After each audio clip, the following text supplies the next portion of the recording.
मंत्र पाठ। ओ सहनावतु सहनौ भुनक्तु सह वीर्यं करवावहै तेजस्विनावधीतमस्तु मा विद्विषावहै। ओम शांति शांति शांति। प्रारंभिक रचनानुवाद कुंभी की 26वीं कक्षा। 12वां अभ्यास चल रहा था हम लोगों का, और कल जो चर्चा हुई थी उसमें यदि कोई बिंदु न समझ में आया हो तो उसको भी आप दोबारा पूछ सकते हैं। और एक उसमें विकरण रह भी गया था चर्चा करने के लिए, तो वही पृष्ठ फिर निकालेंगे जिसमें कि विकरण आए हुए थे 17 पृष्ठ। तो ध्यान आ रहा है किसी को कौन सा विकरण रह गया था चर्चा करने के लिए? आप लोग नहीं पकड़ पाओगे संभवतः। ये तनादि क्रेभ्य जो है आचार्य जी, नहीं, उसका तो हो गया था। चार लकारों में होना ही है वो तो। बस अंतर इतना था कि उसको हम मित नहीं कह सकते थे बस। नहीं, वहाँ एक संदेह यह है कि अभी ये क्रोए करके जो धातु है वो तनादि में होते हुए अलग से मतलब वहाँ दिख रहा था ना, तो अच्छा, वो उसका हाँ तो ये संदेह ठीक है आपका, होना भी चाहिए, क्योंकि तनादि गण में ही क्री धातु, आप लोग क्रू बोलते हैं, क्रू क्रू नहीं क्री, क्री उच्चारण होता है क्री। क्री। ऐसे ही ऋषि को कुछ लोग बोलते हैं ऋषि ऋषि और तो री का रू उच्चारण हो जाता है। तो तनादि गण में ही डुक्रें करने धातु भी है और तनादि का ही सूत्र है ये, और फिर भी क्री का पाठ हो रहा है। तो इसलिए किया है इसमें कि कुछ कार्य तनादि गण में, तनादि गण की धातुओं को होने वाले क्री धातु में नहीं होते। कुछ कार्य ये ऊ तो विकरण हो जाएगा सर्वत्र, ठीक है ना, लेकिन कुछ कार्य हैं जो कि हम क्री को प्राप्त नहीं कराते तनादिगण में होते हुए भी, तभी ये पाठ सार्थक होता है क्री का। तो वो कभी प्रसंग आएगा उसका, जब रूप चलाएंगे हम धातुओं का क्री का, तब वहां पर ये विषय आ जाएगा। लेकिन जिस विकरण का मैं कह रहा था कि एक विकरण पर चर्चा होने को रह गई थी, वो विकरण है 67 संख्या का जो सूत्र है सार्वधातु के यक। हमने कल जितने भी विकरणों की बात की थी वो कर्तृवाच्य वाक्य बनाते हुए चर्चा हुई थी, क्योंकि अगर यदि हम कर्तृवाच्य में लकार नहीं लाएंगे, कर्ता को कहने के लिए लकार नहीं लाएंगे, तो ये कर्तरी शब्द से होते हुए सूत्र आगे आने वाले इन सब में कर्तरी की अनुवृत्ति जा रही है, तो ये तो कोई भी नहीं लगेगा। फिर ये तभी लगेंगे सब जबकि कर्ता में लकार आएगा। एक तो ये बात हो गई थी। दूसरे जो अन्य विकरण हैं स्या, तासी और चिली, कहने को 3 है लेकिन 4 लकारों को ले लिया है इन्होंने, क्योंकि स्या 2 लकारों में आता है, लिरिट में और लिरिंग में। ये जो प्रत्यय हैं, ये जो विकरण हैं स्या, तासी और चिली, इनके साथ में तो ये बात नहीं कही गई थी कि कर्ता में लकार आएगा तब आएंगे ये, ठीक है ना, क्योंकि वहां कर्तरी शब्द ही नहीं है।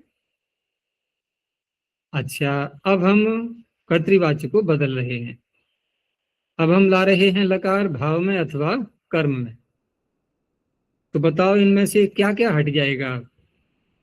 क्या स्या, तासी और चिली ये नहीं आएंगे क्या 4 लकारों के अतिरिक्त लकारों में? आएंगे, क्योंकि इनके साथ में ये शर्त जुड़ी हुई नहीं है कि ये कर्ता में आएंगे या कर्म में आएंगे या भाव में आएंगे। जब कुछ भी नहीं कहा जाएगा तो सर्वत्र आएंगे। हो गया स्पष्ट? लेकिन शप, श्यन, शनु, श, शनम, उ और शना ये नहीं आ सकते। अब ये केवल कर्ता में लकार आने पर आएंगे। अब प्रश्न उठता है कि तो क्या हम ऐसा माने कि 4 लकारों में कोई भी विकर्ण नहीं आएगा, क्योंकि ये तो आएंगे नहीं। और स्या, तासी और चिली वो तो एक निश्चित हैं कि जिन लकारों में कहा गया है 4 लकारों में, वो तो उन्हीं में आने हैं। हाँ, 2 में तो कह सकते हैं हम कोई विकर्ण नहीं आता। वो 2 लकार कौन से बताए थे कल जिनमें कोई भी विकर्ण नहीं आता है? निखिल? लिटर आशीर्लिंग, लिट, लिट और आशीर्लिंग, यहाँ कोई भी विकर्ण नहीं आता। ठीक है ना। और एक लेट लकार की बात हुई थी, तो लेट लकार में क्या होता है? 2 विकर्ण आ जाते हैं बारी बारी से। ठीक है ना। उसको भी हमने छोड़ दिया था कल कि लेट लकार में 2 विकर्ण आ सकते हैं, तो उसको अभी नहीं ले रहे हम। लेकिन अभी जो बात उठी थी कि जब हम भाव में और कर्म में लकार लाएंगे तो उस अवस्था में ये शप आदि विकर्ण तो नहीं आ सकते। तो 4 लकार यूं ही तो रह गए अभी बिना विकर्ण के। अब वहां ये सूत्र लगेगा सार्वधातु के यक। क्यों लगेगा?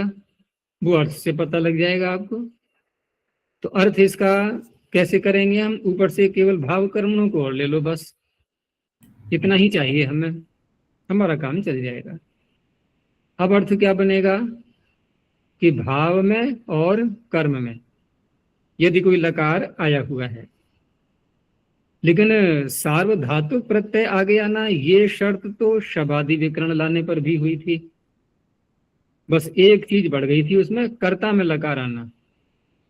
अर्थात शब आदि विकरण लाने के लिए 2 बातों को देखना आवश्यक था कि लकार कर्ता में आया हुआ होना चाहिए और इन विकरणों को लाते समय आगे सार्वधातुक प्रत्यय की उपस्थिति भी आवश्यक थी। और इसीलिए हम लिट लकार में और आशीर्लिंग में नहीं ला पाए थे इनको। कारण पता होगा आपको कि वहां पर लिट च सूत्र ने लिट लकार को अर्धातु कर दिया, लिंगाशिशी ने आशीर्लिंग को अर्धातु कर दिया। अब कोई भी नहीं आएगा इनमें से। ठीक है ना। लेकिन सार्वधातुक यह कहता है कि मुझे कर्ता में लकार नहीं चाहिए, मुझे तो भाव और कर्म में चाहिए। तो भाव कर्म में और सार्वधातुक भी परे होना चाहिए। तो सार्वधातुक जब परे वाली बात आई तो उस अवस्था में इसको भी 4 लकार ही मिलेंगे। अब लट लोट लंग विधिलिंग, क्योंकि अन्य लकारों में 2 तो अर्धातुक है, उनकी तो बात ही छोड़ दो। और जो अन्य 4 हैं लिट, लिंग, लुट और लुंग, ये ऐसे हैं कि यहाँ पर ये जो स्या, तासी और चिली आते हैं इनका नाम है अर्धातु। तो अर्धातु प्रत्यय आते ही अब बाधा हो गई ना इसको, सार्वधातु के योग को। भले ही हम भाव में और कर्म में लकार लाए हैं, लेकिन यदि प्रत्यय अर्धातुक आ चुका है तो वहां यक प्रत्यय नहीं आएगा। तो जिस प्रकार से कर्ता में लकार आने पर 4 लकारों में हमने शब आदि विकरण किए, उसी प्रकार से भाव में और कर्म में लकार आने पर उन्हीं 4 लकारों में अब कौन सा विकरण किया जाएगा? यक। अच्छा, अब यक विकरण क्या किसी गण का भी नाम ले रहा है? जैसे अन्य जो शबादी विकरण आए थे इन्होंने गणों का नाम भी लिया था कि स्वादि में ये होता है, तनादि में ऐसा होता है, क्रियादि में ऐसा होता है। लेकिन सार्वधातु के योग तो किसी गण का नाम ही नहीं ले रहा है। तो क्या अब हम ये कह सकते हैं? खंडवादिभ्यो वो कह सकते हैं नहीं? खंडवादिभ्यो नहीं, खंडवादी तो एक अलग विषय हो गया, चुरादी का और खंडवादी का। वहां तो ठीक है, वो यक अलग है, उस यक को मत जोड़ो यहाँ पर, वो सूत्र अलग है। वो तो मूल अवस्था में ही धातु पाठ से शब्द को उठाते ही आप लकार लाओ या मत लाओ, लकार लाने से पहले ही वो लग जाएगा। वो परे क्या होना चाहिए ये बात कहता ही नहीं। देखो शर्तें कहाँ जुड़ती हैं कि जब कोई कहता है कि मैं तब आऊंगा जब मेरे से पहले ये आया हुआ होना चाहिए, हो गई ना शर्त। अब ये सार्वधातुक यह क्या कह रहा है कि मैं तब आऊंगा जब मेरे आने से पहले भाव में और कर्म में सार्वधातुक आ जाना चाहिए। कंडवादभ यज्ञ ने कहा था क्या ऐसा? उसने कहा था कुछ परे रहते होना चाहिए? नहीं। तो वो तो सीधा धातु पाठ से हमने शब्द को उठाया और तुरंत ही आ जाएगा, कुछ भी परे आने नहीं देगा, वो पहले ही आ जाएगा। तो वो एक स्थिति अलग है उसकी। तो इस तरह से ये जो यक विकरण है, अब हम ये कह सकते हैं कि सभी गणों की धातुओं से, अर्थात केवल धातु मात्र होना चाहिए, सभी गणों की धातुओं से चार लकारों में यदि वह लकार भाव में और कर्म में आए हैं तो सभी गणों की धातुओं से यक ही होता है। तो यक का क्षेत्र बहुत व्यापक हो गया। शब आदि जो विकरण है ये तो सीमित हैं, ये अपने अपने गणों में ही आएंगे। लेकिन यक को कोई भी गण की रिक्वायरमेंट नहीं है, ये किसी भी गण की धातु आ जाए, बस शर्त इतनी है कि भाव और कर्म में प्रत्यय आना चाहिए आगे, और सार्वधातुक भी होना चाहिए। तो चार लकार इसको मिलेंगे, प्रत्येक गण की धातु में ये आएगा। अब उदाहरण के लिए हमने भ्वादि गण की पठ धातु को ले लिया, तो लट लकार प्रथम पुरुष एक वचन, एक शब्द बोल के देख लेते हैं हम क्या बनेगा, पठ्यते। पठ्यते। साथ में इसमें यह भी जुड़ा होता है कि हम जब भाव में और कर्म में लकार लाते हैं तो यहाँ पर ये नहीं देखा जाता कि धातु परस्मी पद की है या आत्मनेपद की है, सारी बातें एक और, केवल आत्मनेपद ही होता है। और इसका बहुत प्रसिद्ध सूत्र है, और ये आप देख सकते हैं जहां पर ये आत्मनेपद और परस्मी पद की बात आई है, जहां ये भाव प्रकरण कर्मणो आया हुआ है, हैं? भाव प्रथम अध्याय, कर्मणो। हाँ प्रथम अध्याय के तृतीय पाद में जो 5 संख्या के पृष्ठ पर 13 संख्या का सूत्र है, पृष्ठ 5 और सूत्र संख्या 13। और देखो यहां से आत्मनेपद का पिछले सूत्र से प्रकरण प्रारंभ हो गया था, अनुदात्तंगित आत्मनेपदम। और ये मैंने एक बार बताया था आपको कि आत्मनेपद का प्रकरण बड़ा है ये, और ये अनुदात्तंगित आत्मनेपदम 12वें सूत्र से प्रारंभ होता हुआ, और ये कहाँ तक जाता है, ये जाएगा 77 संख्या जो सूत्र है छठे पृष्ठ पर, विभाषोपदेन प्रतीयमाने, यहां तक जाता है। देखो ना कितना बड़ा हो गया ये। उसके आगे फिर चल पड़ता है शेषाद कर्तरी परस्मी पदम। सूत्र ही बता रहा है कि देखो इसके पिछले सूत्र तक ये आ रहा है। तो अनुदात्तंगित आत्मनेपदम के तुरंत आगे आ चुका है, देखो भाव कर्मणो, ठीक है ना। तो अब ये भी निश्चय हुआ कि भाव और कर्म में हम जब भी लकार लाते हैं तो यहाँ पर ये नहीं देखा जाएगा कि धातु में जो अनुबंध है वो उदात्त है या अनुदात्त है या स्वरित है, यानी कि अनुदात्तेत उदात्तेत स्वरितेत, ये विषय हट गया ना,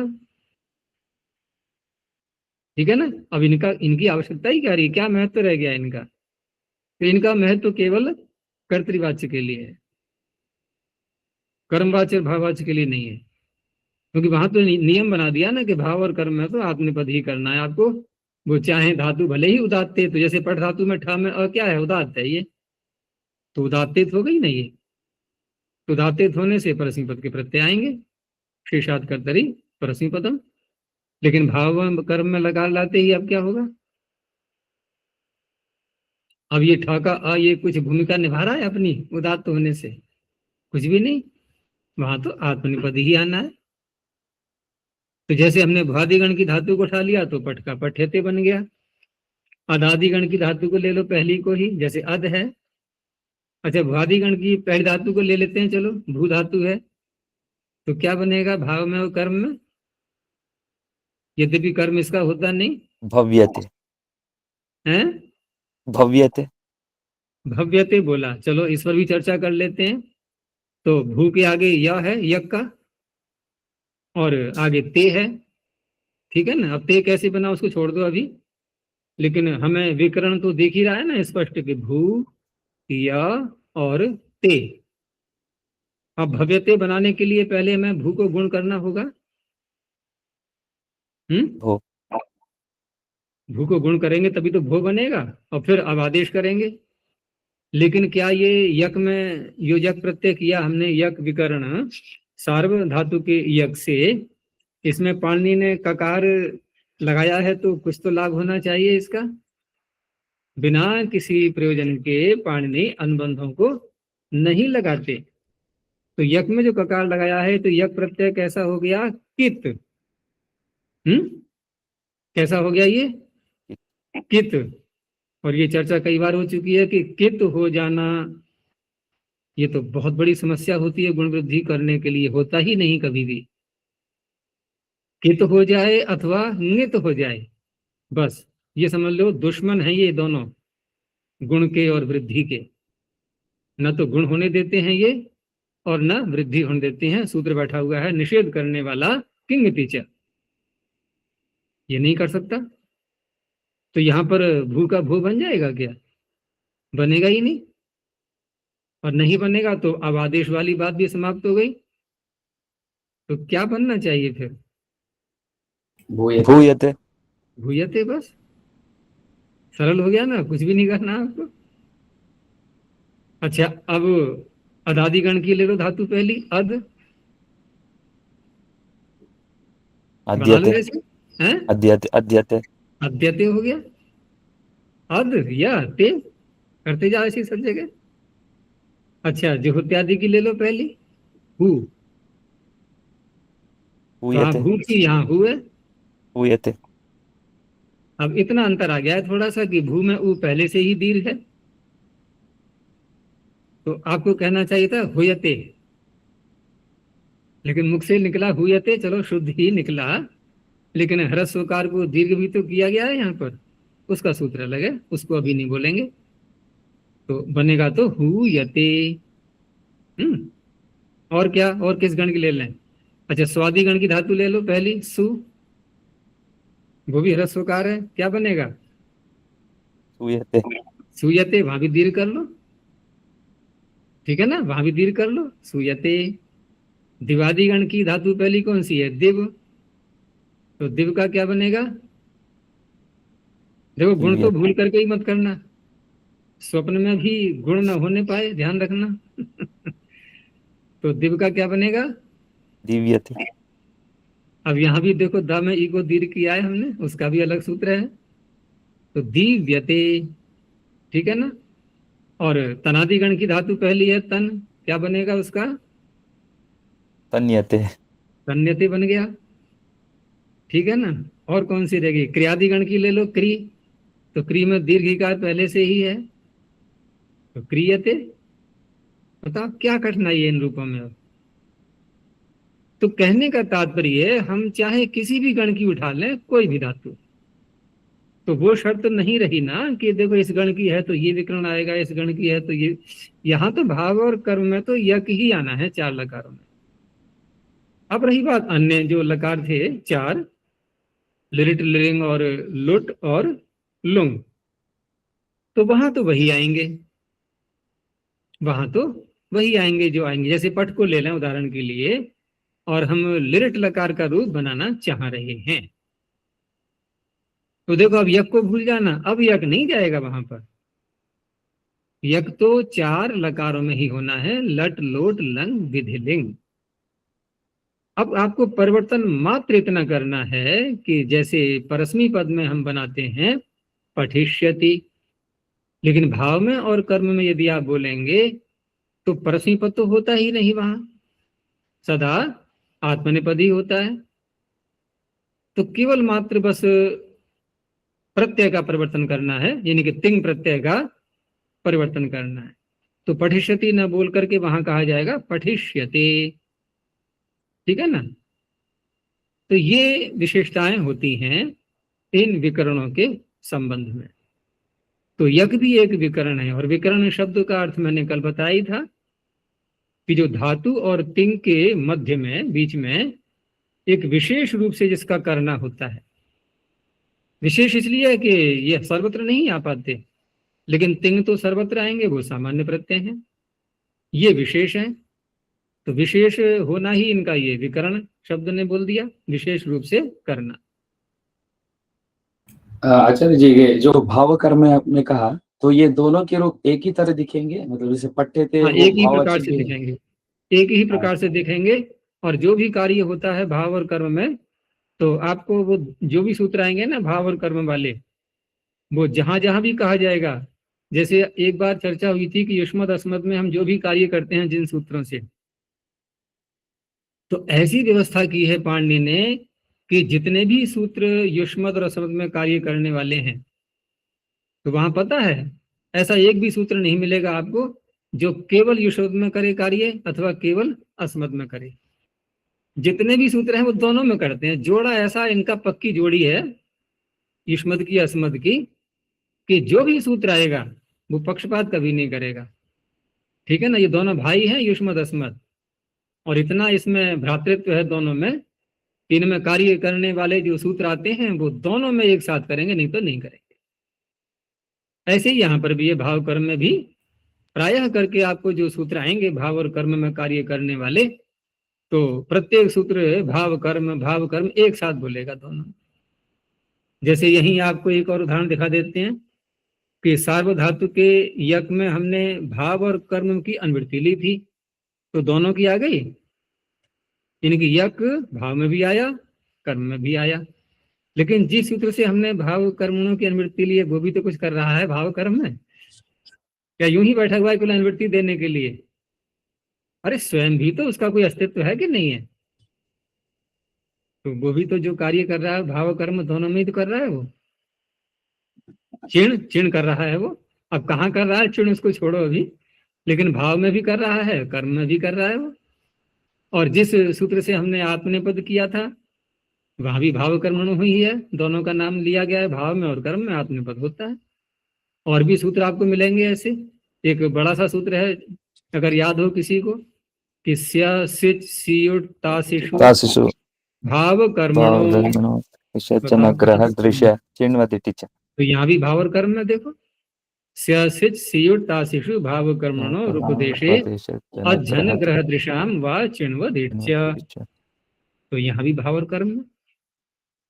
इस प्रकार से बस अंतर इतना है कि हम यहाँ जो प्रयोग करते हैं तो बस यही देखना होता है कि यदि वक्ता ने कर्म को वाक्य में बोला है तो कहा तो एक ही प्रकार से जाएगा, या तो भाववाच्य का वाक्य है अथवा कर्मवाच्य का। एक ही वाक्य दोनों प्रकार का कभी नहीं हो सकता। तो यदि वक्ता ने कर्म को बोला है वाक्य में तो भाववाच्य नहीं कहेंगे, उसको कर्मवाच्य कहेंगे। कार्य सारे वैसे ही होने हैं।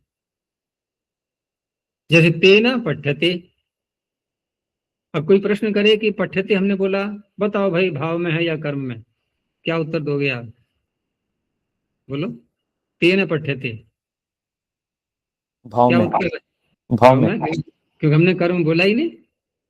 अब हमने बोल दिया तेना पुस्तकम पठ्यते, अब कर्म में। अब ये भाव नहीं है, तो एक ही प्रकार का तो बना। तो यहाँ कर्म छिपा नहीं हो सकता इस केस में? कभी कभी ऐसे हो सकता है क्या कि जैसे कर्म छिपा है? होने पर भी, छिपा होने पर भी आवश्यक नहीं है छिपा हुआ होना। जैसे किसी ने दूर से देखा कि कोई व्यक्ति जो है वो कुर्सी पे बैठा हुआ है और बस पढ़ता हुआ दिखाई दिया उसको, लेकिन कौन सी पुस्तक हाथ में है, या कॉपी है, या समाचार पत्र है, या कोई चिट्ठी पत्र आया हुआ है, या मोबाइल का कोई मैसेज है, क्या पता चल रहा है? दूर से नहीं मालूम पड़ रहा है इतना स्पष्ट। तो छिपा हुआ भी क्या छिपा है बताओ? यहाँ पर छिपी हुई चीज भी तो अस्पष्ट हो गई ना, कुछ भी नहीं दिख रहा। इसलिए वक्ता ने जितने वाक्य का उच्चारण किया है उतने में यदि कर्म स्पष्ट बोला है उसने तो कर्मवाच्य होगा, नहीं तो भाववाच्य होगा। अब कुछ धातुएं ऐसी होती हैं जहां पर उनका कर्म बनता ही नहीं, वहां छिपने वाली बात भी समाप्त हो गई कि तेन हस्यते, उसके द्वारा हंसा जा रहा है। अब यहाँ कहेंगे हम कि हो सकता है भाई कर्म छिपा हुआ हो, चलो ढूंढ लो, छिपा हुआ है तो शायद मिल जाए, हैं? जिन खोजा तिन पाइया, गहरे पानी पैठ तो यहाँ नहीं मिलेगा कर्म आपको, आचार्य इसका क्योंकि अर्थ क्या है आचार्य, आपने अभी बताया ना, इसका अर्थ क्या है आचार्य? ये हिंदी की लोकोक्ति है कि जिन हाँ। खोजा तिन पाइया, अर्थात जो लोग खोजते हैं वो पा लेते हैं। पानी में गहरे घुस करके, तो पानी तो एक प्रतीक के रूप में है, यानी किसी विषय में भी जब गहराई में प्रवेश करते हैं तो हम प्राप्त कर लेते हैं, परमात्मा को नहीं प्राप्त करते हैं, तो खोजने पर ही तो मिलेगा वो, ठीक है ना। तो यहाँ जो धातुएं अकर्मक, जिनका कर्म संभव नहीं होता है, वहां पर कर्म नहीं बनता। लेकिन इतना है कि जो धातुएं अकर्मक कही जाती हैं, यदि उनके साथ में हम कोई ऐसा उपसर्ग लगा दें तो वहां भी कर्म की संभावना बन जाती है।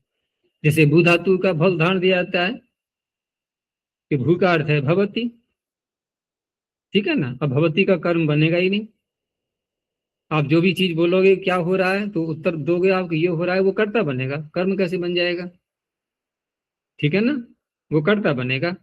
लेकिन यदि अनु लगा दें तो अनुभवती, अनुभव करता है। अब अनुभव करता है में आपने पूछ लिया, प्रश्न कर दिया क्या अनुभव करता है, कि दुखम अनुभवती, सुखम अनुभवती। अब ये सुख और दुख क्या हो गए, ये करता है क्या? अरे अनुभव करने वाला तो देवदत्त हो गया ना, कि देवदत्त सुखम अनुभवती, तो सुख कर्म हो गया कि नहीं। तो जो भू धातु बिना उपसर्ग आए अकर्मक रूप में थी, उपसर्ग आने पर वो सकर्मक हो गई, तो यूं भी होता है।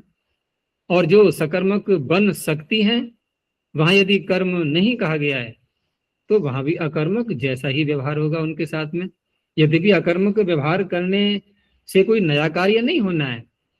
भाई हमने तेन पठ्यते कह दिया या तेन पुस्तकम पठ्यते कह दिया, तो पठ्यते में क्या अंतर आया, वाक्य में, शब्द में कोई रचना में अंतर आया क्या? कुछ भी नहीं, क्योंकि जो भी कार्य होता है वो भाव में भी होता है और कर्म में भी होता है। तो पठ्यते तो एक जैसा ही बनेगा ना, आप कर्म बोलो या मत बोलो। वो इतना ही तो है कि वाक्य की जो वैरायटी है वो क्या है, कि ये भाववाच्य है, ये कर्मवाच्य, इतना ही तो अंतर आया। लेकिन संरचना में तो कोई अंतर नहीं आएगा ना, कोई अंतर नहीं आता। तो चलिए आज ये वाक्य देख लेते हैं और शेष बचे हुए आज के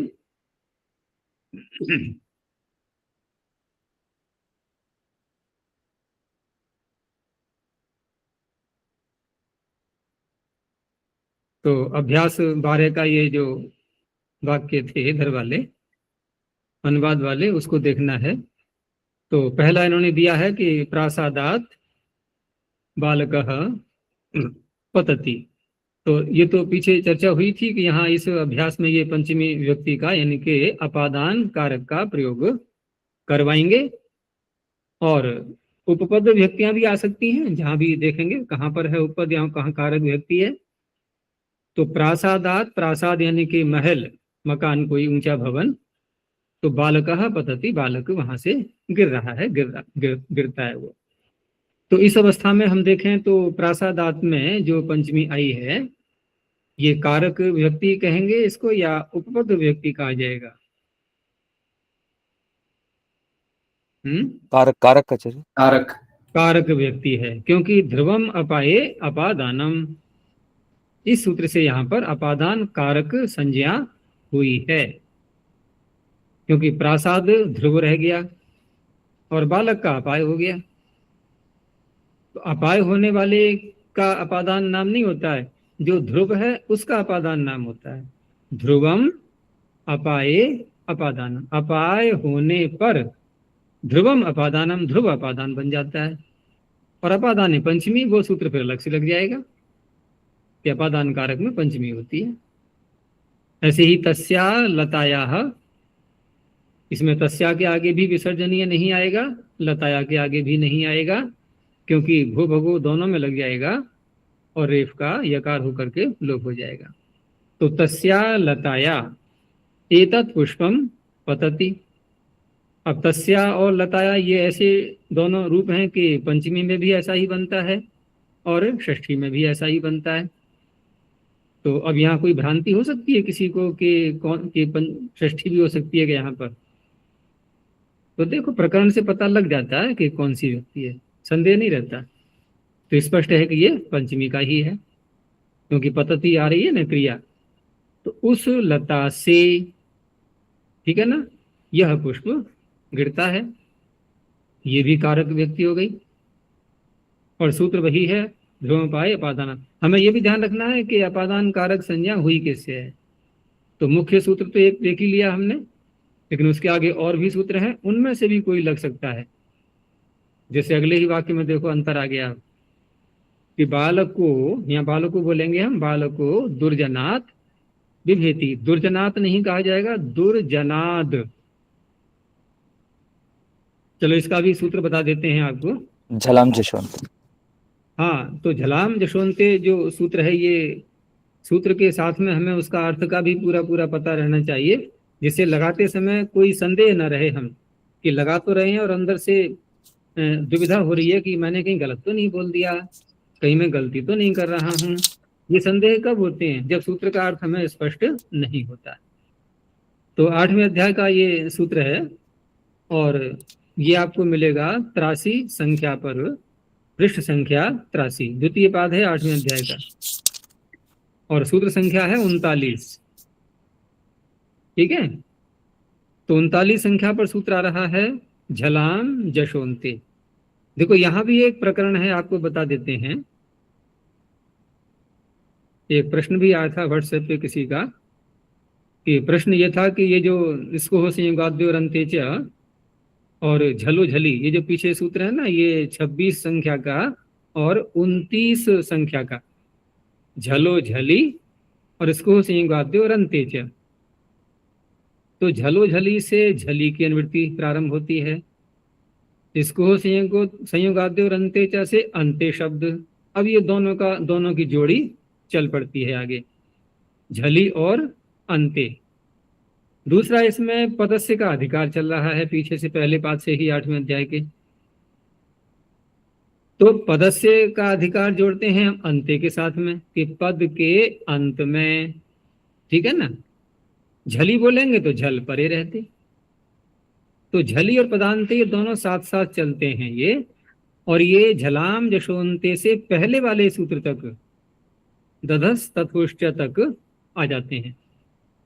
तो ये जो सारे सूत्र हैं ना, ये इसको संयुगाद्य और अंत्येच से लेकर के और दधस तथोष्ट तक, ये 2 स्थलों पर लगते हैं। या तो पद के अंत में कोई कार्य हो करना है, वहां लग जाएंगे ये, अथवा झल परे रहते। अब वहां पद का अंत नहीं देखा जाएगा, क्योंकि हमने झल परे रहते इतना बोल दिया है, तो वो स्थिति दूसरी बन सकती है।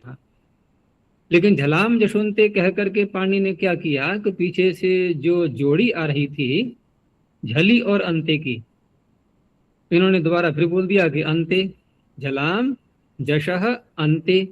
तो कोई प्रश्न कर सकता है ना कि अंत्य पीछे से आ तो रहा था, जब आप दधस तथोष्ट तक ले आए तो झलाम जशोंते में लाने में क्या समस्या आ रही थी? एक सूत्र और बढ़ा लेते आगे उस अनुवृत्ति के लिए। तो क्यों ऐसा कहा उन्होंने? कि उनको जोड़ी का विखंडन करना था, क्योंकि वहां झली और अंत्य दोनों जुड़ चुके थे। वो हटना नहीं चाह रहे थे कि नहीं, हम तो पक्के मित्र बन चुके हैं, हम तो दोनों साथ साथ ही चलेंगे। तो पाणि ने कहा ठीक है भाई, तुम्हारी मित्रता तुम्हारे साथ है, हम उसमें बाधा नहीं डालते, हम अंत्य शब्द को दोबारा बोल देते हैं, ठीक है ना। अब झली अकेला थोड़ी आएगा यहाँ पर जब अंत्य दोबारा बोल दिया तो इस तरह से झलाम सुनते अंत्य के साथ में हम अब पदस्य का अधिकार तो जोड़ेंगे ही। तो अब ये कहा जाता है इसमें कि पदस्य अंत्य। अब हम ये कह सकते हैं कि ये सूत्र जब भी लगेगा, ठीक है ना, करता क्या है ये कि झलों के स्थान पर जश करता है। झलाम में षष्ठी है और जशः में प्रथमा है, प्रथमा का बहुवचन। तो झलों के स्थान पर जश करता है ये। लेकिन झलों के स्थान पर जश कब करता है? कि जब ये झल पद के अंत में होते हैं। और पद की परिभाषा तो आपके सामने अब करना कोई आवश्यक नहीं है, क्योंकि पूर्ण रूप से आप सब जान चुके हैं कि सुबंत और तिंगंत को ही पद कहते हैं, ठीक है ना।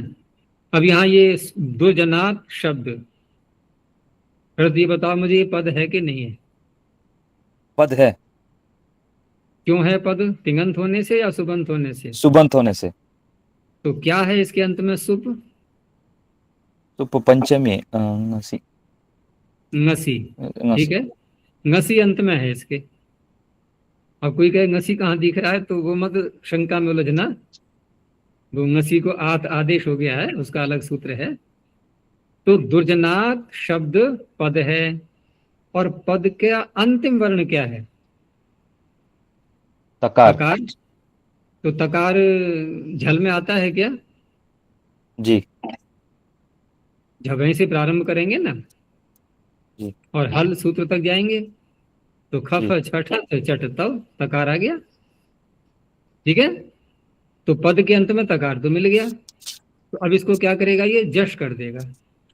तो तकार को जब जश करेगा तो जश में केवल 5 वर्ण आते हैं, जब गढ़ दश। पूरे सूत्र ही पूरा जश प्रत्याहार का है ये। ठीक है ना, आपको आगे बढ़ना भी नहीं है, एक ही सूत्र में प्रत्याहार पूरा आ गया, जश जब गढ़ दश। हम यूं भी कह सकते हैं एक दूसरे तरीके से कि प्रत्येक वर्ग का तीसरा वर्ण, क वर्ग का तीसरा, च वर्ग का तीसरा, ट वर्ग का तीसरा, त वर्ग का तीसरा और प वर्ग का तीसरा वर्ण, ये कहलाते हैं जश प्रत्याहार के वर्ण। और इनको बोलते हैं सॉफ्ट लेटर, है ना। जब घटता अच्छा लगता है ना बोलने में, और खफ छठ तो कितना रूखा रूखा सा लग रहा है, बोल के देखो। झबाएं अच्छा लगेगा, घड़धश अच्छा लगेगा थोड़ा, लेकिन उसमें थोड़ा बल लगाना पड़ता है। झबाएं और घड़धश में बल लगाना पड़ेगा, लेकिन जब घड़धश में बल भी थोड़ी वायु निकालने से ही काम चल जाता है। और खफ छठत इनमें वायु तेज निकालनी पड़ती है। तो ये भी एक गुण है इन वर्णों के। इनका एक फिर नाम रखा गया है कि भाई ये अल्प प्राण है, ये महाप्राण है। जिसमें वायु वेग से निकली वो महाप्राण, इसमें सरलता से निकल गई मुख में से वो अल्प प्राण। ये आगे वर्णोच्चारण शिक्षा में सारी बातें सब दी हुई हैं, उसको भी सुन लिया करो। 10 कक्षाएं हैं वर्णोच्चारण की, तो वहां से भी आपको मिलेगा बहुत कुछ। तो इस तरह से तकार के स्थान पर हमने जश किया, तो ये तो पता लग गया हमें कि जश प्रत्याहार में एक वर्ग का एक ही वर्ण है, तीसरी संख्या वाला। तो तकार के स्थान पर करना है हमें, तो तकार कौन से वर्ग में आता है? तवर्ग। तो तवर्ग का जश प्रत्याहार में कौन सा वर्ण है? तकार दकार। दकार हो गया बस। तो बालकाद दुर्जनाद विभेति, ऐसे बोलेंगे इसको। चलो अब मैं प्रश्न उठाता हूं एक।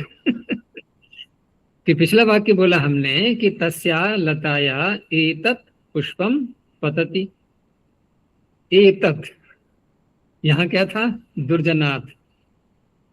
अब आपका माथा ठनकेगा कि दुर्जनात में तो हमने तकार को दकार कर लिया, ये बात आचार्य जी ने एतत् में क्यों नहीं बताई? वहां जश भी नहीं तो है, पद के अंत में तकार आ रहा है। पर जश नहीं है आगे। जश, जश नहीं आ रहा है। जश नहीं है, झली झली, झल नहीं है। ये झली झली मैंने कब बोला था? झलाम जशोन्ते सूत्र को लगाओ ना केवल, कि पद के अंत में झल के स्थान में जश हो जाता है, इतना ही तो अर्थ है बस। तो पद के अंत में एतत् का तकार क्या झल में नहीं आ रहा है? तो जश क्यों नहीं कर रहे इसको हम, तकार क्यों नहीं कर रहे? प्रश्न है कि नहीं है? जी है, हम्म? है, होना चाहिए कि नहीं? होना तो चाहिए। मुझे होना चाहिए, ये होना चाहिए प्रश्न, कि आपको होना चाहिए? हमें होना चाहिए। तुरंत कहते हैं आचार्य आपने एतत् में तो दिया ही नहीं। लेकिन आपका ध्यान नहीं गया उधर, कोई बात नहीं, जाएगा आगे चल करके। अभी थोड़ा प्रवेश आचार्य जी कम यहाँ हुआ है। खरीचा। हाँ, तो खरीचा ठीक है, उत्तर में सही बोला आपने कि खरीचा जो सूत्र है, एक जो अंतिम पृष्ठ पर आ रहा है, देखो अष्टाध्यायी का अंतिम पृष्ठ, तो वहां पर खरीचा। तो खरीचा सूत्र ये कहता है कि यदि खर परे होता है, ठीक है ना, यदि खर परे होता है तो ऊपर से देखो अनुवृत्ति हम किसकी लेंगे, 52 झलाम। संख्या से लेंगे झलाम को। झलाम वहां भी आ रहा है, देखो झलाम जशवंत में झलाम था ना, यहाँ भी एक झलाम बैठा हुआ है। तो झलाम जश झशी, यहां से ले लिया हमने झलाम, और अभ्यासे चर च, यहां से ले लिया चर, और सूत्र हो गया खरीचा। अब इस खरीचा का अर्थ करने में आप देखोगे सब प्रत्याहार ही प्रत्याहार हैं। कोई सूत्र ऐसे भी होते हैं जहां केवल प्रत्याहारों से ही सारा काम चल जाता है। अच्छा, झलाम जश झशी में इसमें क्या है, ये प्रत्याहारित हैं सारे ये, ठीक है ना। जैसे गन्ने में रस होता है, लेकिन रस के अतिरिक्त गन्ने में कुछ और भी तो है नहीं है। और परमात्मा में आनंद होता है, तो परमात्मा में आनंद के अतिरिक्त कुछ और भी है क्या, है? गन्ने आनंद में ही रस, आनंद गन्ने में रस है कि नहीं है? है। और रस निकालना है तो कुछ बचेगा नहीं उसमें, गन्ने में रस निकाल में तो गन्ने में बचेगा, चलिए। बचेगा। और हाँ। परमात्मा में से आनंद निकालें तो कुछ बचेगा क्या? आनंद रहेगा वहाँ, आनंद तो है। नहीं, आनंद हटा दें वहां से तो कुछ बचेगा क्या उसका आधार? नहीं, वो आनंद स्वरूप ही, तभी तो कहते हैं आनंद स्वरूप है। वो आनंद ही आनंद है, आनंद कहते है ही नहीं कुछ और। तो ऐसे यहाँ पर झलाम जश झशी, इसमें से प्रत्याहारों को निकाल दो, कुछ बचेगा क्या? ये तीनों प्रत्याहार ही तो हैं। तो हम कह सकते हैं नहीं कि ये सूत्र कैसा है, प्रत्याहार स्वरूप। परमात्मा कैसा है, आनंद स्वरूप। प्रत्याहार इसमें से हटा दें तो कुछ भी शेष नहीं बचेगा, ठीक है ना। तो ऐसे ही ये खरीचे बन गया। अब ये भाई चा एक अतिरिक्त शब्द है भाई इसमें, झलाम आ गया, चर आ गया और खरी हो गया। अब ये कहता है कि झलों के स्थान में चर हो जाता है यदि खर परे होता है तो, ठीक है ना, खर परे होने पर। तो यहाँ पर एतत् के आगे पुष्पम का पकार आ रहा है, ये खर में आ गया। तो खर में आ गया तो यदि आप तकार को दकार करोगे तो वो फिर तकार कर देगा, खरीचे कर देगा कि नहीं जी। तो ये क्या झगड़ा होता रहेगा, ये तकार करेगा वो दकार करेगा, ये फिर तकार करेगा, ये तो चक्कर चलता रहेगा ना ऐसे। तो ऐसे नहीं होता है, सूत्र एक बार प्रवृत्त होता है, बार बार ऐसे नहीं होता। तो इस तरह से ये तकार ही रखा गया है यहाँ पर। लेकिन दुर्जनात के आगे बकार आ रहा था विभेति का, तो वहां तो खर नहीं था ना, वहां खर प्रत्याहार नहीं था, तो वहां सरलता से झलाम झोंते से दकार हो जाएगा। चलो आगे बढ़ते हैं। अब आगे है सज्जनः ताम बालिकाम चोराद त्रायते। अब सज्जनः ताम, तो सज्जनस ताम, ये तो करील हो गया भाग। तो ताम बालिकाम ये तो हो गया कर्म, त्रा धातु का, ठीक है ना, रक्षा करना, त्रा का अर्थ है रक्षा करना। और चोरात, हाँ एक चीज और थी कि बालकः दुर्जनात विभेति में दुर्जनात में अपादान कारक है, ये तो स्पष्ट है, लेकिन ये अपादान संज्ञा किससे की है? इसका सूत्र अलग था, देखो इसमें बताया था बीतरार्थानम भय हेतु। भीत्रार्थानाम भय हेतु है उसी प्रकरण में, ध्रुवपायपादानम के आगे ही है भीत्रार्थानाम भय हेतु। तो नाम तो अपादान है लेकिन सूत्र भिन्न है। ऐसे ही त्रायते में भी चोरात में जो अपादान संज्ञा हुई है तो वो भी उसी से है, भी और त्रा दोनों आ गए भीत्रार्थानाम। सज्जना काम बालिकाम चोरात त्रायते। देखो चोरात में भी तकार को दकार नहीं कर सकते आप। चलो आज झलाम सुनते आपको परिपक्व हो रहा है धीरे धीरे। अब चोरात में तकार को दकार नहीं कर सकते, क्यों? आगे खर आ रहा है, खर यदि नहीं है तो आपको करना ही पड़ेगा, ठीक है ना। क्षेत्रपालक क्षेत्रात् पशुम वारयति। अब यहाँ पर जो क्षेत्रात् में पंचमी है अपादान में, यहाँ अपादान संज्ञा किससे होगी? अब वारणार्थ नाम ईप्सिता। हाँ, तो भीत्रार्थानाम भय हेतु पराजय रसोढ़, उसके आगे है वारणार्थानाम ईप्सितः, यहाँ उससे हो गई। और यहाँ भी देखो क्षेत्रार्थ के तकार को आप दकार नहीं कर सकते। तो ऐसे परीक्षण किया करो सब जगह देखते हुए, क्योंकि ख ककार आ गया ना, वो जो है पशुम का पकार आ गया आगे, इसलिए एताम लताम पश्य। अब यहाँ पंचमी का कोई प्रयोग नहीं है, तो ये तो कर्म का उदाहरण है केवल। एताम लताम, बस स्त्रीलिंग का प्रयोग दिखा रहे हैं ये। एतद शब्द का स्त्रीलिंग का प्रयोग, द्वितीया का एक वचन। आगे है काम कन्याम पश्यसी। पुस्तक में अनुस्वार लगा लेना, काम कन्याम पश्यसी, यदि अनुस्वार नहीं है किसी की पुस्तक में तो यहाँ पर भी कोई ज्यादा अंतर नहीं है। किम शब्द का स्त्रीलिंग का प्रयोग किया गया है, और ये कर्म है कन्या, और काम हो गया उसका विशेषण। अब इसमें पश्यसी मध्यम पुरुष बोला है, तो हम कह सकते हैं कि यहाँ पर वक्ता के मन में युष्मद शब्द छिपा हुआ है, ठीक है ना। तस्यै बालिकायै फलम यच्छ। अब ये चतुर्थी का उदाहरण दिखा दिया उन्होंने, और पिछले अभ्यास में चतुर्थी का प्रयोग किया गया था। तो वहां कर्मणा यम अभिप्रैति स संप्रदानम, संप्रदान संज्ञा करके, और चतुर्थी संप्रदाने, इससे चतुर्थी हो गई। और तस्यै हो गया उसका विशेषण स्त्रीलिंग में। सा तेता ताम तेता तया ताभ्याम ताभिः तस्यै ताभ्याम ताभ्यः। आगे सह कार्यम करोतु, तो सह के आगे तो हम विसर्ग बोल ही नहीं पाएंगे, क्योंकि ककार हल आ गया आगे। तो स कार्यम करोतु, ये क्री धातु के रूप दिखा रहे हैं अब। तो करोतु लोट लकार के रूप हैं सारे ये। तो ये प्रथम पुरुष का एक वचन, त्वम कुरु ये मध्यम पुरुष का एक वचन, अहम च कर्वाणी ये उत्तम पुरुष का एक वचन। ये किसके लकार के प्रयोग है? लोट लकार के। और लोट लकार है तो वही 4 लकारों में गिनती में आ रहा है नहीं, लट लोट लंग विधलिंग। तो आप तनादि कृभ्य उसे कर सकते हो नहीं, ऊ प्रत्यय।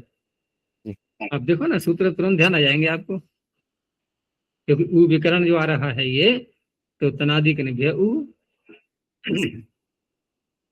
आचार्य जी, यहाँ जो चकार लगा है वो तीनों के पश्चात लगाया है, दो के मतलब हाँ, जो अंतिम शब्द होता है ना उसके आगे लगाते हैं। हिंदी में हम बोलते हैं अंतिम शब्द से पहले। जैसे हिंदी का वाक्य बनेगा इसका कि वह, तू और मैं। यहाँ क्या बोलेंगे? सह त्वम अहम च, बस इतना अंतर है। तो चकार के पीछे कितने भी शब्दों का हम समूह रख सकते हैं? हाँ, कितने भी शब्द आएंगे, लेकिन चकार जो है, च जो बोलेंगे हम, वो अंतिम जब हमारा समुच्चय पूरा हो गया, गिनती पूरी हो गई, उसके अंतिम शब्द के आगे लगाया जाएगा। आगे है सह कार्यम अकरोत्। यहाँ भी सह के आगे सु का लोप हो जाएगा, तो सह कार्यम अकरोत्। अब ये जो शब्द है यहाँ पर, ये क्री धातु का जो रूप दिखा रहे हैं ये लंग लकार के दिखा रहे हैं। पिछले वाक्य में लोट लकार के थे। तो अकरोत् हो गया लंग लकार प्रथम पुरुष एक वचन, त्वम अकरोः ये लंग लकार मध्यम पुरुष एक वचन, अहम च अकर्वम लंग लकार उत्तम पुरुष एक वचन। तो क्री के रूप तो आप याद ही कर लेना, क्योंकि क्री का प्रयोग बहुत होता है, ठीक है ना। क्री का प्रयोग बहुत मात्रा में होता है। जैसे कि आलू की सब्जी जो है ना, कहीं भी किसी में भी डाल सकते हैं हम, वैसे ही क्री का है। ठीक उसी के समान है ये। प्रत्येक वाक्य में आप क्री को बोल सकते हो, और कहीं भी बोल के देख लो, कहीं बोल के देख लो। अच्छा, पहले वाले वाक्य में बोलना प्रासादात बालकः पतति, इसमें क्री का प्रयोग करके दिखाओ निखिल, बोलो। प्रासादात, नहीं, क्री का नहीं, यहाँ भू का होगा, यहाँ भू का होगा। क्योंकि बालक गिर तो रहा है, लेकिन वो जान के थोड़ी गिरेगा बेचारा। वो तो अगर जान के गिरता तो कह सकते कि इसे अपना पतन कर रहा है वो, लेकिन गिर रहा है तो हम क्या बोलेंगे? पतनम भवति। प्रासादाद बालकस्य पतनम भवति, ऐसे बोला जाएगा। तो भू और क्रिय बहुत चलते हैं, लेकिन क्रिय अत्यधिक मात्रा में प्रयोग में आ सकता है। चलिए अब अगले वाक्य देखते हैं ये। तो पहला वाक्य है वृक्ष से पत्ते गिरते हैं, बनाओ। वृक्षात पत्राणि पतन्ति। हाँ, अब क्योंकि बहुवचन का प्रयोग हो रहा है तो वृक्षात पत्राणि पतन्ति इस तरह से बन जाएगा। तो वृक्षात में क्या हम लगाएंगे झलाम निशोनते, नहीं लगा सकते। क्योंकि पकार आगे आ रहा है। जी। ठीक है ना, खरीचे बैठा हुआ है उसको रोकने के लिए। आगे घोड़े से बालक गिरा। अश्वात् बालको अपतत। हाँ, तो अश्वात में अब यहाँ पर तकार बोले या दकार बोले, दकार बोले। दकार दकार क्योंकि खर परे नहीं है आगे। बस हमें क्या देखना होता है, खर यदि आ गया तो हम रुक जाएंगे वहीं के वहीं, लेकिन खर नहीं है यदि तो आप झलाम सुनते निस्संदेह लगा सकते हैं। तो अश्वाद और बालक अपतत यहाँ लगेगा आपका अतो रो रप्लुता दप्लुते, तो बालको पतत। ठीक है ना, अपतत पद धातु का लंग लकार का रूप। आगे गांव से बालक आता है। सा बालिका गृहात् पुस्तकम् आनयति। नहीं नहीं, ये तीसरा वाक्य, गांव से बालक आता है। ऐसे ग्रामात् ग्रामात् बालकः आगच्छति आगच्छ बालको बालकः। आगच्छति। हाँ, तो इसमें ग्रामात में हम तकार बोलेंगे या दकार बोलेंगे? दकार दकार दकार तो दकार। देखो आज कितना प्रयोग हो रहा है झलाम सुनते का। जी अब ये कितना पक्का हो जाएगा आपका जी। कि अगर खर पर नहीं है तो पद के अंत में झल का प्रयोग आप नहीं कर सकते, आपको जश करना ही होगा। तो ग्रामाद, अब बालक में विसर्जनीय बोला जाएगा। बालक को बालक नहीं बोला जाएगा। नहीं बोला जाएगा। नहीं बोला गो आगच्छति। गो हाँ, वो आ बोला गया ना जाएगा। दीर्घ आकार। ह्रस्वकार आता तो फिर लगाते अतुरु रप्लुता दप्लुते। अब दीर्घ आ चुका है आगे तो लगेगा भुभुगो सूत्र, तो रेफ का यकार होकर के लोप हो जाएगा। बालक आगच्छति, वह बालिका घर से पुस्तक लाती है। सा बालिका गृहात् पुस्तकम् आनयति। हाँ, तो गृहात में तकार बोलेंगे या दकार? तकार ही बोलेंगे। खरी आ रहा है, खर आ रहा है। खरी आ रहा है, नहीं खर आ रहा है। कर तो सा बालिका गृहात पुस्तकम आनयति। और ये अभी तक हमने जितनी पंचमियां बोली हैं यहाँ पर सर्वत्र, तो अपादान संज्ञा का सूत्र यहाँ कौन सा रहेगा? बस वही है मुख्य सूत्र, ध्रुव पाए पादान। अभी बदला नहीं है कोई भी, बताना जहां बदल जाए वहां। आगे है शिष्य गुरु से डरता है। शिष्यो गुरुर बिभति। विभति नहीं बोलते हैं, बिभेति। विभेति। तो गुरु में क्या स्थिति है, विसर्जनीय है या क्या है? सुनाई नहीं दिया मुझे। नहीं, गुरु विसर्जन नहीं है, बकार आ रहा है आचार्य। तो बोलो ना, क्या बोलेंगे फिर? केवल रेप कहेंगे आचार्य। हाँ, विसर्जनीय नहीं होगा, विसर्जनीय से पूर्व की अवस्था रहेगी। और रेप को आप कुछ कर नहीं सकते। यदि रेप से पूर्व ह्रस्व या दीर्घ आकार में से कोई नहीं है तो आप रेप को कुछ भी नहीं कर सकते। ठीक है ना, खर भी परे है नहीं और रेप से पूर्व ह्रस्व या दीर्घ आकार भी नहीं है। दो बातें हैं, खर भी परे नहीं है, खर परे होगा तो आप विसर्जनीय करोगे ही, फिर खर भी परे नहीं है और रेप से पूर्व ह्रस्व या दीर्घ आ भी नहीं है, तो उस अवस्था में क्या बोला जाएगा? रेफ ही बोला जाएगा। अब रही बात कि ये अपादान संज्ञा किससे होगी यहाँ पर? आख्या तो उपयोग है। डरता है मैं डरता है।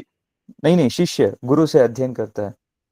बिभेति में, अरे क्षमा आपके में कीजिए। अध्ययन करता है, नहीं डरता है लिखा हुआ है। नहीं, डरता है तो भीतरार्थनम भय हेतु। हाँ, भीतरार्थानम भय हेतु। ठीक है, तो शिष्यो गुरोर बिभेति, राजा बालक को चोर से बचाता है।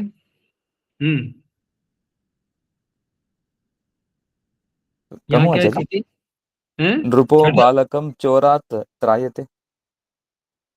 हाँ, नृपो बालकम, नृपो में लग जाएगा हसीच, नृपो बालकम चोरात त्रायते त्रायते, तो चोरात्म तकारी ही बोला जाएगा क्योंकि खर आ गया आगे। और यहाँ अपादान संज्ञा भीतरार्थानाम ही लगेगा। वह बालक गुरु से पढ़ता है। स बालको गुरोरधीते। हाँ, तो गुरो गुरो हो अधीते, विसर्जन ही आप कर नहीं पाओगे, तो रेफी ही बोलना होगा, ठीक है ना। तो स बालको गुरो रधीते, अधीते में हमेशा आत्मनेपद ही आता है क्योंकि इंग धातु में ngकार लगा दिया है पाणिनि ने, तो अनुदात्त इंगित आत्मनेपद। आत्मनेपदम। तो यहाँ पर अपादान संज्ञा किससे करेंगे? आख्यातोपयोगी। आख्यातोपयोगी। वह शिष्य मुनि से विद्या पढ़ता है। स शिष्यो मुनेर विद्याम पठति। हाँ, पठति या अधीते, ठीक है ना। तो स शिष्यो मुनेर विद्याम अधीते अथवा पठति, तो यहाँ भी मुने में अपादान संज्ञा आख्यातोपयोगी। के उपयोग आख्यातो। क्षेत्रपाल खेत से पशु को हटाता है। क्षेत्रपालो क्षेत्रात् पशुम वारयति। तो ठीक बोला इन्होंने वाक्य, राघवेंद्र जी ठीक बोला। क्षेत्रपालो क्षेत्रात् पशु वारयति। नहीं, क्षेत्रपाल क्षेत्रपाल चाहिए, क्षेत्रपाल चाहिए क्योंकि वो ककार है ना वहाँ पे क्षेत्र। यहाँ हसीचे कैसे लग जाएगा? गलती से। हाँ, ककार आ रहा है आगे। ककार है कि नहीं है? जी जी, या क्ष आ रहा है? नहीं, ककार दोनों ककार है, ककार। क्ष में तो दो वर्ण हो गए ना, पहला वर्ण तो ककार ही है उसका। तो क्षेत्रपाल क्षेत्रात् पशुम वारयति, यहाँ भी क्षेत्रात् में आप झलाम झोलते नहीं लगा सकते। और पक्का। अपादान संज्ञा किससे करेंगे? वारयति वारणार्थनामीप्सितः। हाँ, वारणार्था नाम ईप्सितः। ईप्सितः। महल से पुत्र गिरा। प्रासादात् पुत्रो अपतत्। हाँ, तो प्रासादात पुत्रोपतत। अब यहाँ पर प्रासादात में ध्रुवपाई पादानम से ही होना है, ठीक है ना। आगे अब ये पंचमी का प्रयोग यहाँ दिखा दिया उन्होंने, आगे भी कहीं आ सकता है। अब अन्य प्रकार की बातें देंगे मिले जुले। तो उस लता को देखो, ठीक है ना, इससे लिंग के प्रयोग आ रहे हैं सर्वनाम शब्दों के। ताम लताम पश्य। तो ताम लताम पश्य सरल वाक्य है ये। ऐसे ही इस कन्या को फल दो। ये तस्यै कन्यायै फलम यच्छति। यच्छ लोट लकार बोलेंगे। हाँ। तो एतस्यै कन्यायै, और जो संप्रदान संज्ञा हो रही है वही मुख्य सूत्र है, कर्मणा यम विपरीति स संप्रदानम। संप्रदान। इस लता से यह फूल गिरा, ये फिर अपादान का आ गया। एतस्या लताया एतत् पुष्पम अपतत्।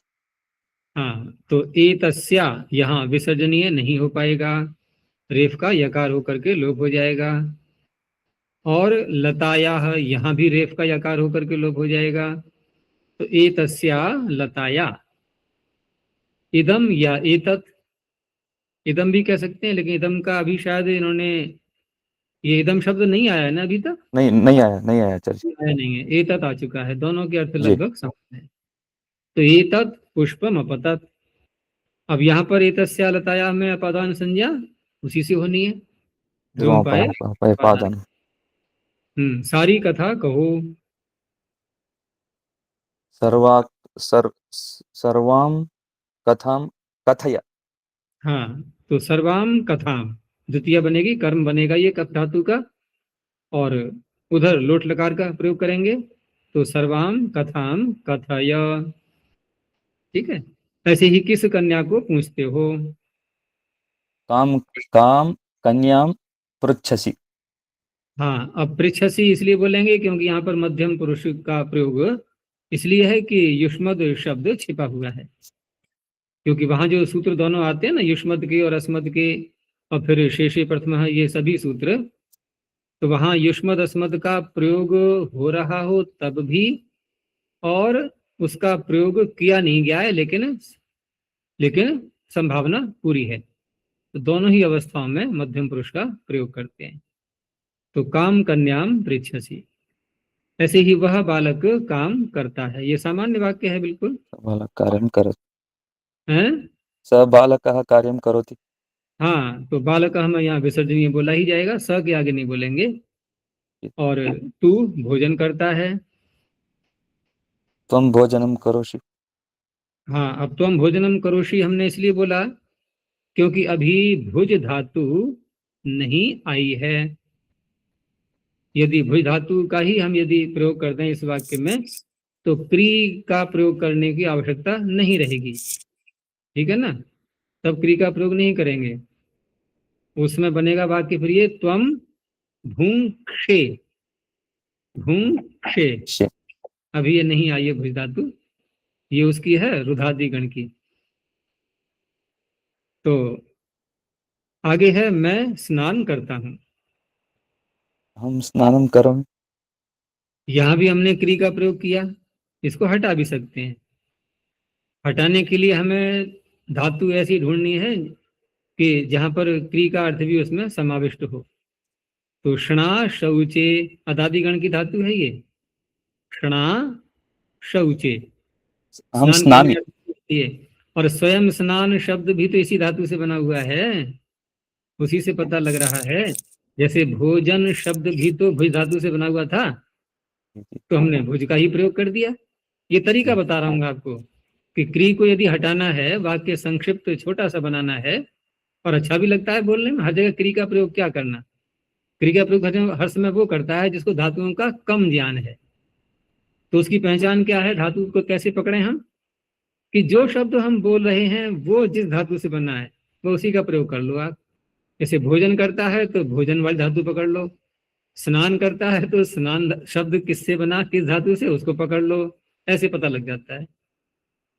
तो स्ना का हम रूप चलाएंगे, अदादिगण की है तो शब का तो हट जाएगा शब।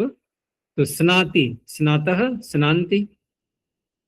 और उत्तम पुरुष में बनेगा स्नामि। स्नामि।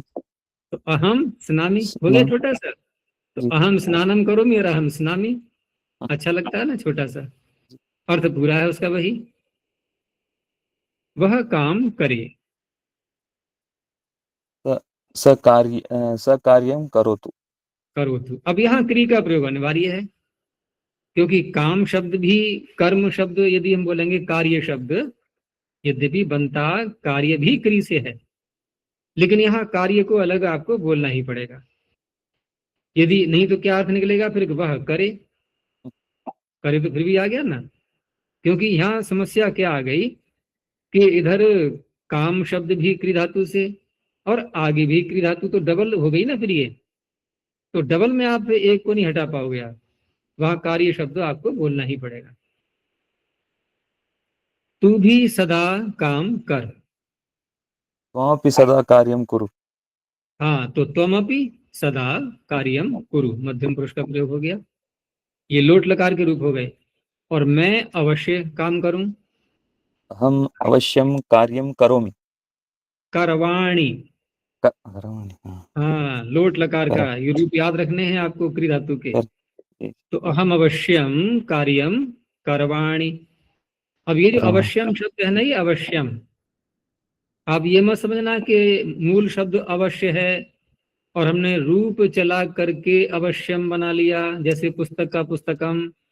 ऐसी भ्रांति मत रखना।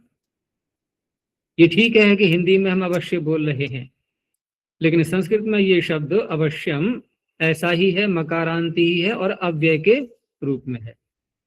ठीक है ना, अव्यय, इसका रूप नहीं चलेगा, अवश्यम ऐसा ही बोला जाएगा सर्वत्र। आगे, उसने अन्यत्र काम किया। सो अन्यत्र कार्यम् अकरोत्। हाँ, तो यहाँ तो हमें सह के आगे से सुप्रत्यय का लोप नहीं करना है, क्योंकि हल परे नहीं है, अन्यत्र का आकार आ गया। तो भुव को अतो रोरप सूत्र लगाएंगे। तो सोन्यत्र कार्यम अकरोत, ये लंग लकार आ गया अकरोत।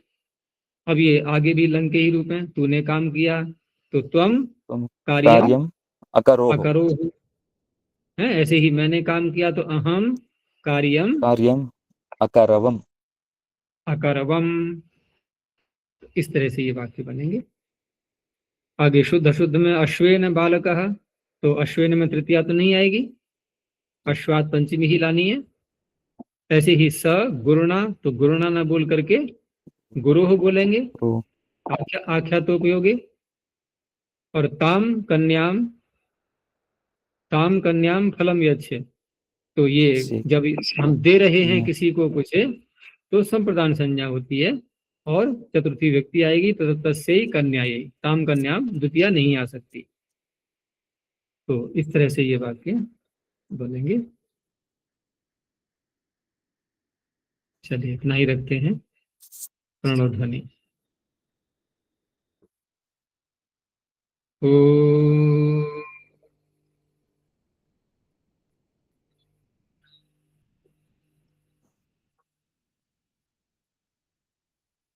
ओ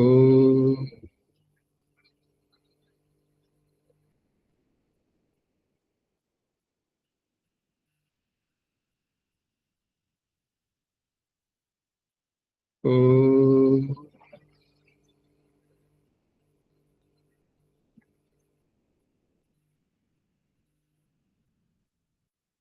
शांति शांति शांति।